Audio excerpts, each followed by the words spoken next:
Okay. There we go. Thank you. So the conversation will contribute your ideas for improvement as you work through changes to the referral process. And you completed an assessment a few months ago, again, for your referral process. Using the referral management workflow output to begin the process of optimizing the referral process and addressing the gaps. So again, that is an editable document where you can go in and make changes as necessary based on your practice needs or the different staff that may be involved. Systematically make changes to your process and document these changes in the operations guide. And that was where we had our more interactive checklist of the different process steps.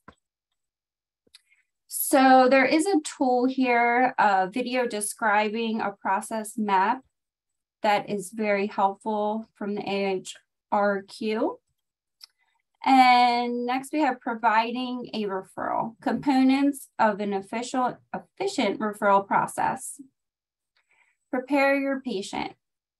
Have a collaborative conversation with patients to ensure that they understand the reason for the referral and agree to the referral. Again, if they don't really see value in the referral or understand the importance, they may not feel it's very necessary to follow up and actually make that appointment or go to that appointment.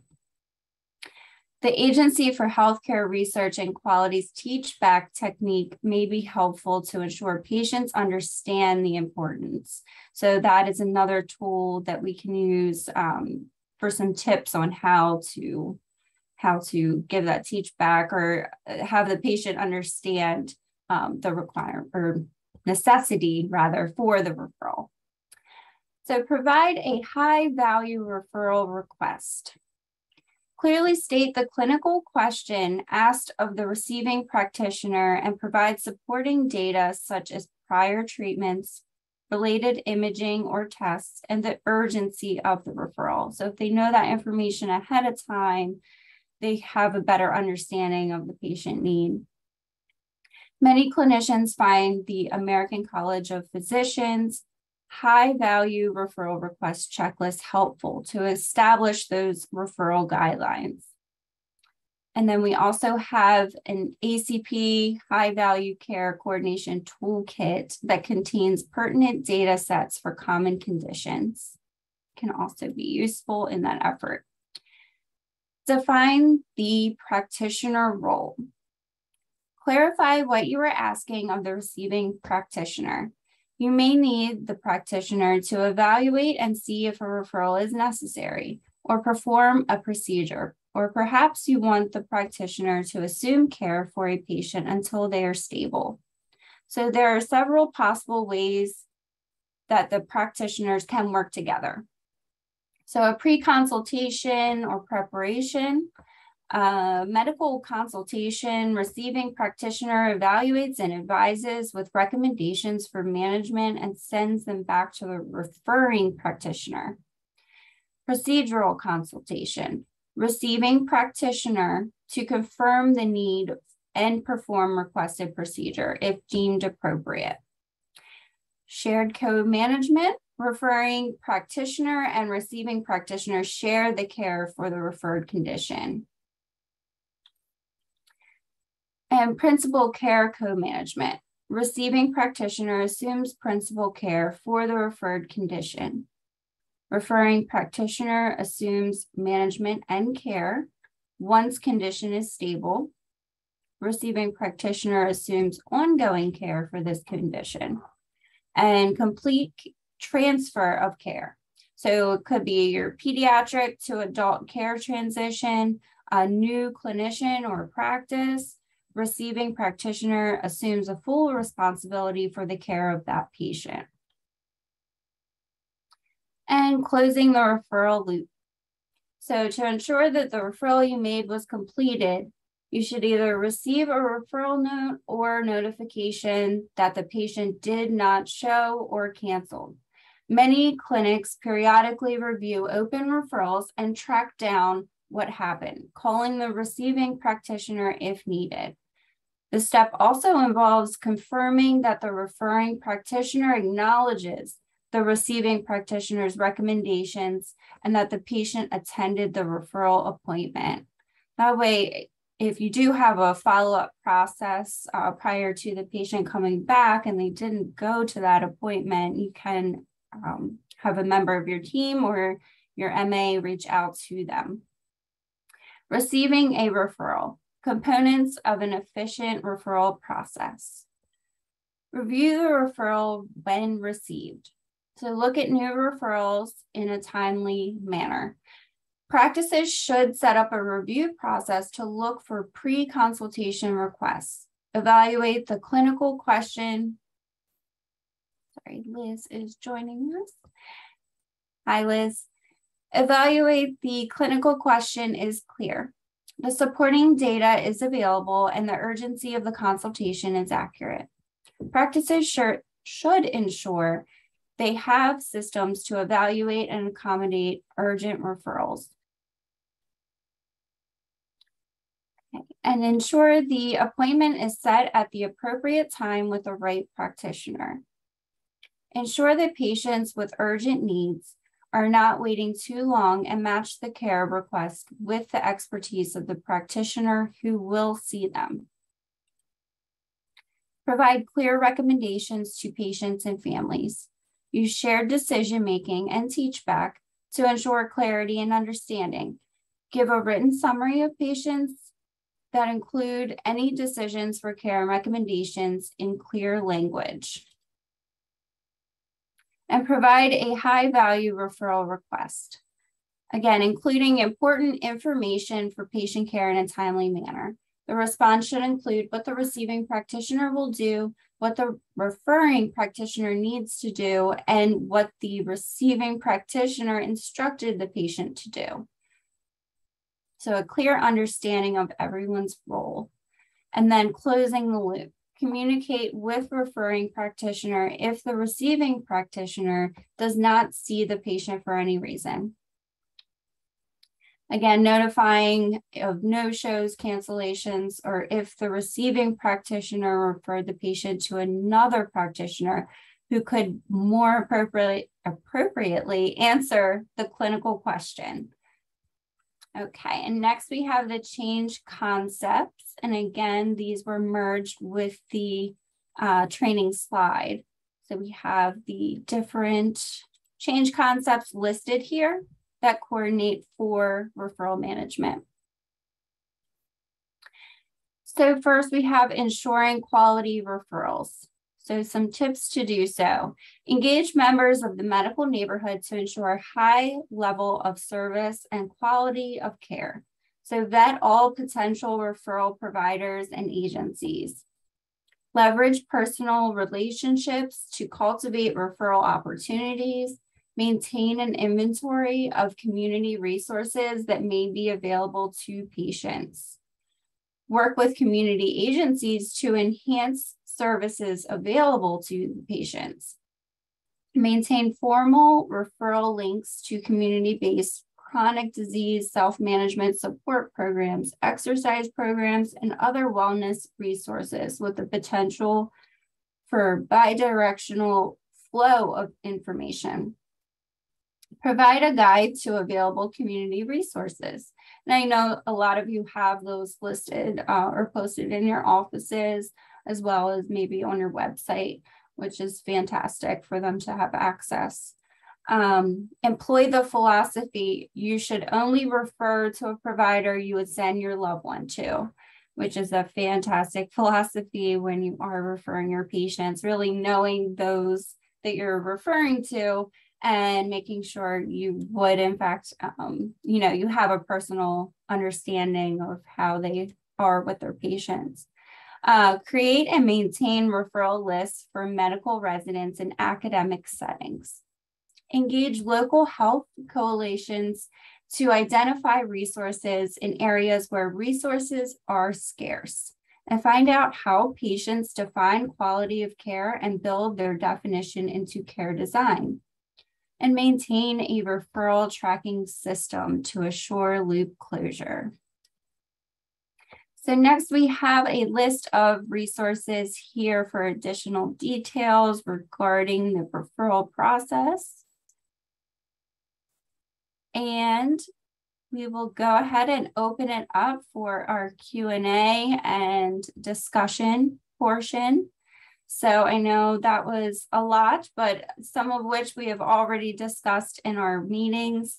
So I was just curious if anyone has felt the referral process has changed for their practice and anything you may be doing now that you weren't necessarily doing when we began the program.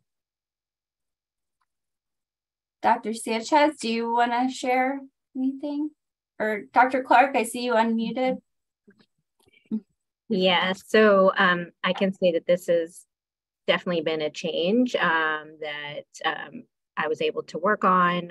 You know, there's always a lot going on, but we did end up putting kind of a referral form on our shared drive that we have within the office. And it has the date of referral, the reason for referral, to whom we referred. And, you know, then we also have referral finished and, you know, notes received, that sort of thing. And so, you know, it doesn't work without participation by the MA who's working at the front desk. And she's the one who typically follows up with the parent. If she hasn't, I ask them to check it, you know, once a week. So follow up the parent to see if they made the appointment. She'll document the appointment date. She'll follow up again if they haven't made the appointment. And then once the date has come, you know, each week they're checking to see if we received any notes. You know, they send the referral, of course. So I think it's been really good. I feel like the loop is being closed as opposed to just having, you know, referrals kind of hanging out there, making recommendations at the appointments and not knowing whether or not they follow up, and also not knowing whether there's a note out there that hasn't been received. You know, I find often that parents, when I go over the note from the specialist, didn't realize that they were supposed to follow up, you know, in 3 months, or that they were supposed to do X, Y, and Z that was recommended. And so I think it's really important to make sure that those things, especially if it was our recommendation for them to go to the specialist, make sure that they are following up with what the recommendations were. Yeah, absolutely. So this has been really, really helpful. Good. I'm so happy to hear that. Wonderful. Does anyone else want to share? I just want to share ours. I did not really have like a very good like update and like success for the meantime right now, because we offered it, we tried to like do it. Like I can see that like even like our provider will do the referral, because I thought sometimes I even do it myself. Like if it's like super busy, because when we do referral, ideally right now, the first thing we do in our process is you give them the phone number. You give the phone number to parents, look for like who are like, first is who are these providers who actually will accept your insurance, because we're like insurance driven. Like we have to give them 3 people to like, which one of this can like accept you. So in this thing, we still like don't even know yet which one did he like go to. So the follow-up of all is really very, very poor. We are able to like just put them in a Google Drive, like, okay, we refer to dermatologists, but we really don't have any idea which one they really go to until now we saw the report. Oh, they went they're accepted by John Hopkins. And we got that report. And that's maybe the only one that maybe, oh, we're able to close that loop when we read it. So the process of like really call everyone, and in one day we have like an ENT, we have a speech therapy, we have infant and toddler, you have a cardiology, you see 30 patients a day. Like all the healthy ones sometimes can even have, okay, we need to do the helmet, we need to do a thing. I didn't realize that the bulk of like helping us with the rest of all the specialties that really need me is a lot. When I so review like the important items that I have to review every day, reports in all like areas. So we see already too many patients. We already like try to like solve our no-show, like calling them if they don't show up. We try to do more data, like how many patients coming in, new patients going, or patients going out. I have a lead project that trying to catch up, make sure we improve our lead processes, put it in our data, put it so that it's easy to like send reports. And like my staff like cannot catch up with me improving too many things. So we did a lot in this, like it's been a year now, we're like trying to sustain. But the referral, when I was like really introducing to them and we're trying to like gather them, is like really too much. It's too much for like one. Besides, we have this prior authorization of all medication that it looks like all my ADHD medication change, like we need to prior auth every month. Like staff at the end of the day, like have a lot of things to do. Trying to also do it in between is like also very taxing. If I have like, we're trying to do now at least 3 MAs, so that one is doing some of this prior authorization, like now referrals. And now the thing is, when they really have a provider now that they know where to go, like that's where we were able to keep track who is really other the provider, because they really need a physical referrals. Some of them don't need a physical referral. Some you need to really go to the website of United Healthcare to do a referral. Like the referral in my practice, like because we saw a lot of patients, is a very taxing. We try to like help me to like close that, and like I'm trying to look like the teach back intervention, what is teach back, like to teach me what was like done, to teach me like, oh yeah, oh you can give this blah blah blah the next time you have a little like penile prefuse addition that maybe you can try with hydrocortisone 1% when I get a report from the urologist. Like there's really a lot of teaching of the report. So I am not really super happy yet of our improvement, because I can see the like too many. It's like, I'm just happy if I can review 20 charts a day of report results on top of the blood works that you send out every day. The back end, besides seeing too many patients, is already a lot. As I'm covering a patient, I saw like 27. At the end of the day, I have 13 charts to like finish. Then I have to do some of the blood work. We help each other. Mm-hmm. So I'm not really super good yet of our like referral. At least really, I know we tried our best. We tried to put the name of the people that we can put in our Google Drive. We close the loop as much as we can, but we have no time to follow up if they went or not. We only know that they were able to get into some form if they call us really for a physical like referral. That's what we know.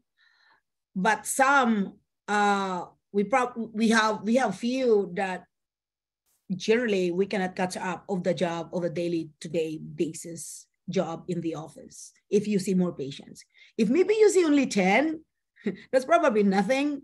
But if you see 30 in a day with one provider with 2 or 3 MAs and thing, sometimes it's really taxing for a provider, and I'm already like an extra person to help and go around and do some other stuff. My provider don't have time for like a webinar, except we should do it on lunchtime. My meeting is on a webinar, like anytime as we want, and we need like to address things as like I do MedGuy, I'll do lead with them, yeah. So running a practice is like really beautiful, but I survive. I'm not complaining. I survive, but like to make it like all this improvement and like really, it's been a year. If Alyssa really like can tell, I did progress a lot. I have few that are already number 3, but I have few there that's still really 0. So it's like it's still there, but hopefully we'll get there. So Yeah, that's all I can share. I have a frustration, but not too much. But it's because there's a lot to do. Yeah, absolutely. And again, it's baby steps, and each practice has chosen an area that they really wanted to focus on. So we, again, wanted to provide you with the tools so that you can focus on them next, or when you have the resources to do so. I would say maybe for your MAs, like if they can, I know this would cut into patient time, but even just like a designated time frame where they're working on the referrals, like just play catch up with them with the prior authorizations and the follow-up. Maybe even just starting at once a week might be helpful. But thank you. Well, our problem is we cannot just follow up all of them that we refer. Like we just do really like we told parents, like if they feel really that it's really a necessity, and most of the time they're the one asking it, they really have to do it. Because if they were like saying, and then maybe this will be okay, or we tell them like, yeah, I don't think we really need to see a surgeon right now, we can wait, there are a few, but here's the number, you call, and if you really now can make an appointment, you need us, you call us and we'll give you one. So there is like some of this necessity that we can really keep track, and all of them, but some, not all of them we can keep track.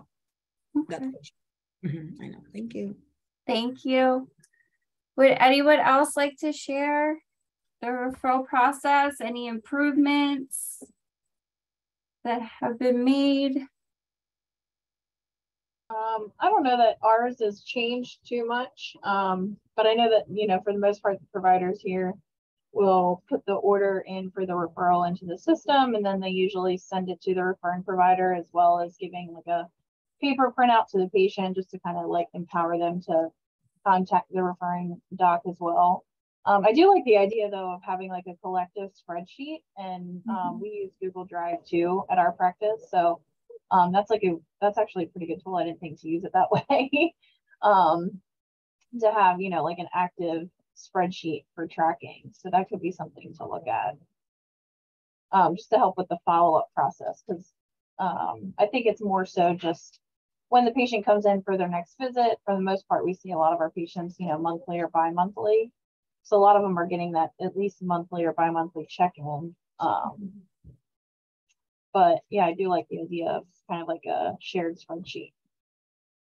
Yeah, absolutely. That's a great tool. And I know we discussed it a bit during the workflow redesign process for referral management, or for really all of them for tracking. So that's fantastic to hear again that it's working, and certainly something that you could implement. But thank you for sharing your feedback, Liz. And let me see.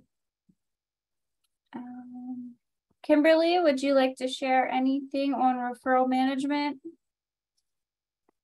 No, I think the only difference we have amongst everybody is we have a call center that we can leverage to make these calls, these follow-up calls, to make sure patients are getting these appointments scheduled. So we are very successful in that effort.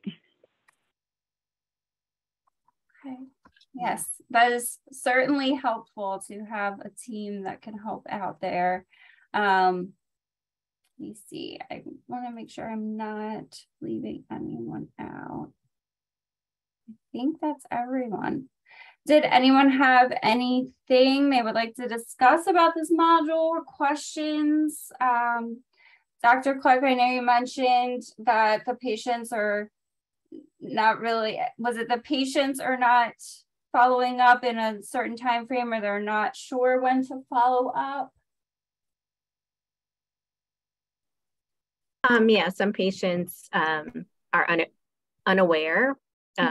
I don't know if whether the specialist will, write thoughts after they see the patient in the report and don't communicate it to the parent, or whether there's just a lot to absorb and they're, just walk out of the appointment without some information. And also, I don't know whether or not they, send letters also to the parents. So yeah, I mean, there's some miscommunication or things that are missed that I feel like are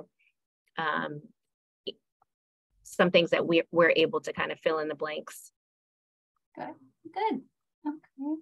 Yeah, it can be difficult, and we're actually in the beginning stages of phase 2. So we're hearing from other providers joining the program initially.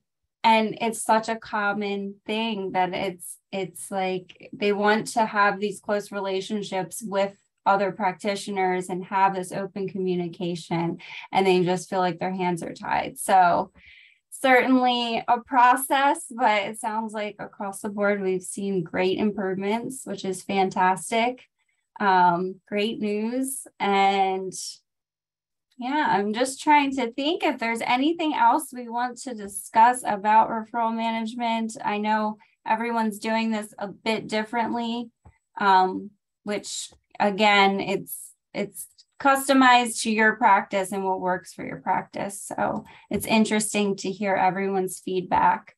And if there's nothing else to share, though, I will go ahead and we can conclude our meeting for today. And again, I sent these slides out to you, but if you would like to discuss them or have any feedback, please share with us or share with the team, and we would be more than happy to hear that. We will have module 6. I believe I've reached out to most of you regarding our Q3 assessments, and then we will have module 6 in April.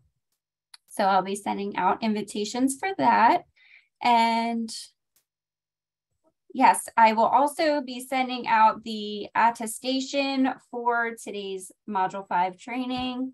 And I will send that via email after our meeting has ended. Okay. Alyssa, yes. How many more sessions do we need to do? We're now going into 6, you said? Yes, so there's a total of 7, which would put module 7 in May. So for the timeline we have next month would be assessment 3, and then we have module 6 in April. Module 7 would be in May, and then our final assessment for the program would be in June. So, in all the practices, whoever like join, I don't know how big are we as a group that you were helping? Like, we're almost like there. And I know you did already all assessment and thing. Are we really like getting into like, I mean, improvement wise as we tried our best in all our practices, like across the board? So again, some practices have focused on different areas, like main focus on like data collection, utilization. I think everyone focused on that in the beginning. And then from there, it could be patient family engagement was like the main focus, or referral management or QI tied in with that data. So I think everybody has chosen a different focus in those workflow redesign areas. So it's interesting again to hear the feedback. But you mentioned this earlier, Dr. Sanchez. absolutely very interesting to see the assessments being completed, because there are so many 3s and there's certainly progress being shown, but it's not necessarily the same for every single practice. Lots of 3s, but not all for the same questions on that assessment. But for me, it did really help, even though I'm probably, not really too close to all the thing, but just talking about all the areas as I reevaluate, even, my 3 practices I've been trying to like improve ever since, if I can remember.